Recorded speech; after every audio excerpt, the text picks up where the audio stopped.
Yan guys, kawawa naman yung dalawang aso, naipit sa traffic oh. Kawawa naman yung dalawang aso. Paano kaya ito makakatawid dalawang aso na to? Ganda pa naman oh. Paano kaya nakatawid dyan?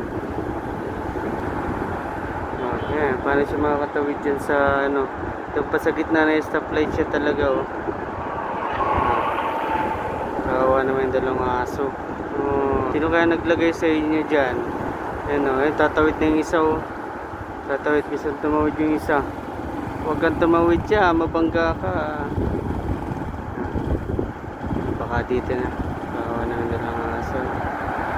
Paano siya makatawid? Hindi rin ako makatawid, baka mangugat yan.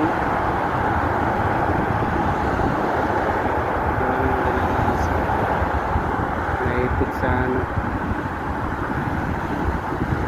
Hindi rin ako makatawid, baka mga gatyan dyan eh. So, kawawa namin dalawang aso. Naipit sa traffic. Paano yan makatawid dyan?